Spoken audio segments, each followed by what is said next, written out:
Tinahatulan si Imelda Marcos sa salang pagnanakaw.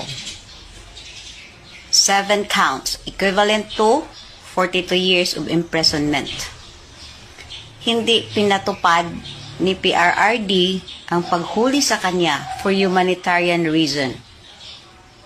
At ganun din kalaki ang respeto ni PRRD kay Imelda. Si Marcos, ilang years nang namatay. Para na nga siyang tinabal na inasin na isda sa kakaburol nila. Ni isang duwending presidente, ayaw siyang ipalibing. Nung dumating si PRRD, pinalibing siya dahil sa laki ng respeto ni PRRD kay Marcos Sr. At ito ay naniniwalang mabuting tao si Marcos Sr. Marami pang kasong kinakaharap at na-convict ang mga Marcos dito sa Pilipinas. Pero ni isa doon, walang ginawang aksyon si PRRD. Dahil lahat ng desisyon ng korte ay patungkol naman kay Imelda na matanda na. Si Bongbong Jr., alam niyang wala siyang kapasidad manalo sa eleksyon. Ginamit niya si Sara, kasama pa yung ate niyang ang tindi magdrama. Pinanalo siya ni Inday Sara. Naging presidente siya dahil kay Inday Sara. Pero anong ginawa niya?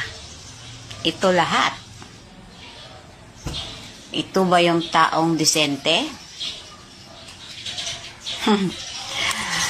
At bawat issue na hindi mo kayang kaharapin, may panapat kang diversionary tactics.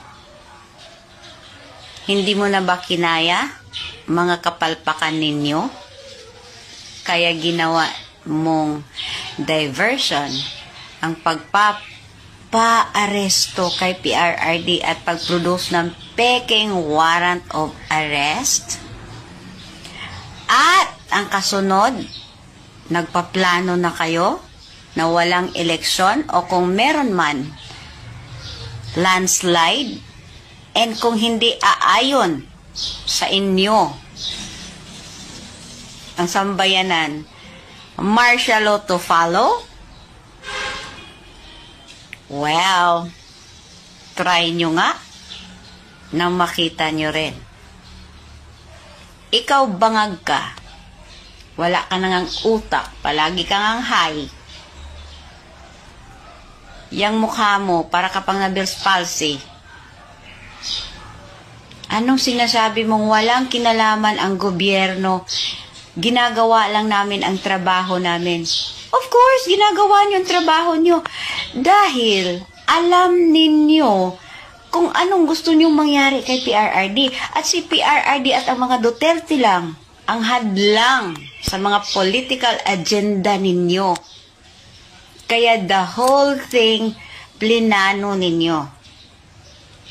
Hindi naman tanga yung mga tao. Kayo lang at iilan ninyong mga loyalista at mga vloggers ang tanga at nagtanga-tangahan. Dahil nga, bayad ninyo sila. Diba?